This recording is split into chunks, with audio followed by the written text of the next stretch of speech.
It started probably when I was really little, because my parents always told me that I could like always hang out with myself.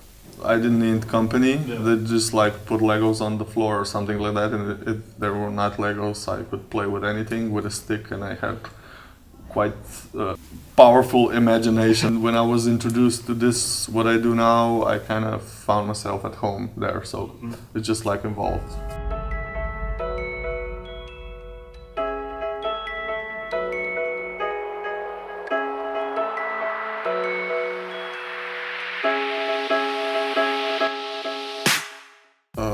I'm Dejan Kos. I am a co-founder of design studio Desnahemisfera, which is like a semi-young studio in Slovenia, but I think we're one of the 3 top studios here.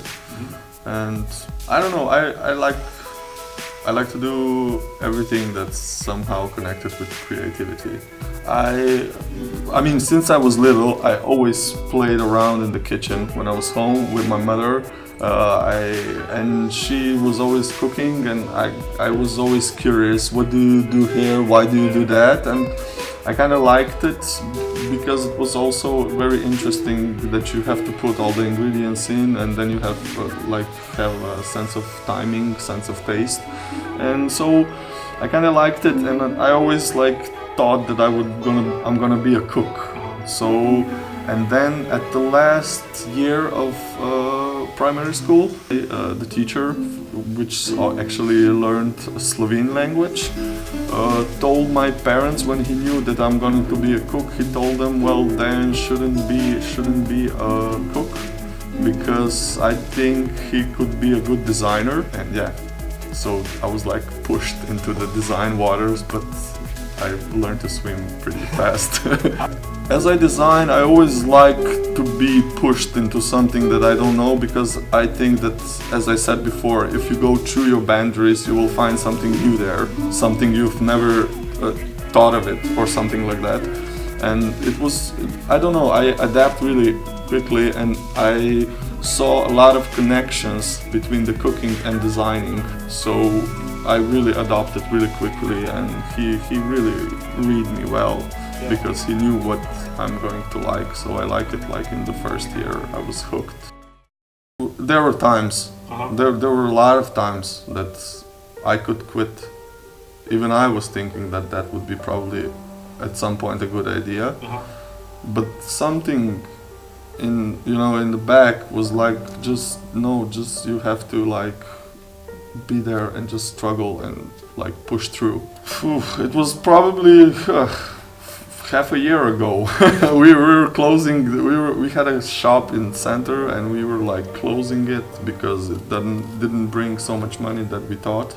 We put everything that we earned from previous project into it,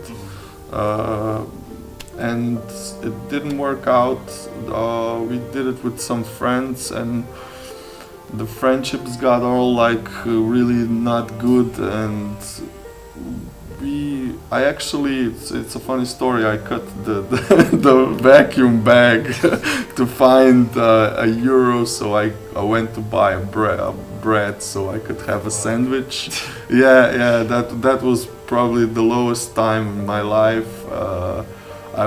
I broke up with my girlfriend. My father was like, you should quit that, it doesn't make money, you should stop, come home, and I will get you some job. You know that you are at the lowest point, you can't go lower. So these quotes are really cheesy, but actually it is like that. It is like that. When you're at your lowest, the only way you can go is up. So now you just have to think of the ways how to get up. And I was starting to read everything that I could, design-wise or not design-wise. I started to read a lot of books. I started to read a lot of online magazines, technological forums and everything. I just read. I started to really eat books and everything. So if I could just put so many information in my head, it's like a blender, and then you just press mix, and then something comes out. Some juicy stuff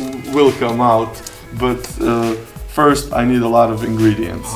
So here we can go back to cooking. If you have a kitchen that's stacked with everything, you can do a wonderful lunch. If you have a kitchen that you have like a cheese and bologna and a couple of bread, everything you can do is sandwich. So yeah, first of all, no problem is too big to solve. That's the first thing you have to know. Everything could be solved. So that's just like, and then you just go from there. A lot of times I see myself when I am thinking about the problem, I will never find a solution. But then I think about some stupid thing and it comes from behind. Oh yeah, it could be that. So yeah, the point is that you are relaxed, I think, because the brain is not like overwhelmed or override. So yeah, because when you're like stressed, you're focused only on one thing. But if you like don't think about that thing, everything else is like in motions. Some things you cannot explain. But it was really funny because the last day we were in the store, we were just packing and we had this one meeting scheduled. We didn't know who are those guys. We just saw that they do something with solar energy. And we said, okay, sounds interesting, let's try it. First we were surprised because 5 dudes came that were like from 50 to 60 years old. One of them I think was even 75, and we were like, okay. And they were like, okay.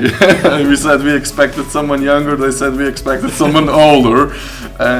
But it was like an instant connection, like you would meet your older self. And those guys just said, yeah, we were on a meeting also just before this, but I think we're gonna go with you guys because we feel something here.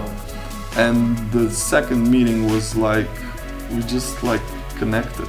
And we just presented the idea and they were yeah, let's do that. And now everything is like awesome. We developed some futuristic product which involves music, and which is my passion, and it's like a dream job. I mean, the dream project, yeah, so amazing. Take a look at something and just, I don't know, you just like try to do something different, and you have a like clear mind, so nothing is like stupid, you know. Because if I would know, let's say a chair, and you like read everything from chairs and you know everything about them, you're just like, I think that you just put walls around you because, or limitations. And I have this one saying, it's like, if you know your limitations, you will most probably stop there. And if you don't know them, you will go beyond them. And so that's the whole thing I have in mind when I do something. You're actually not thinking about really anything. You're just like on this hover mode or something like that. And that's the most crucial time when a good idea can strike. When your mind is totally like free, you're just like there and just like not think about everything. You're maybe just like in a story and maybe a sentence came by that has no really connection with the problems or something you're doing, and it just clicks. So, and that happens to me all the time. I always have a notebook with me and a pen, so everything that strikes me, no matter how stupid it is, I write it down. I check it in 2 days. If it's still interesting, then I try to push it a little bit further, or try just to investigate what happened there. If not, no big. That's success for me. So to be honest and to be like just 100% in everything I do, to put everything that I have in it. And if we could help some people along the way, that would be awesome. And it's just a proof, because I have an idea almost every day now, and something like, maybe there are small ones, but I don't know, it happens. And it's just a proof that when you are at peace with yourself, good things can come.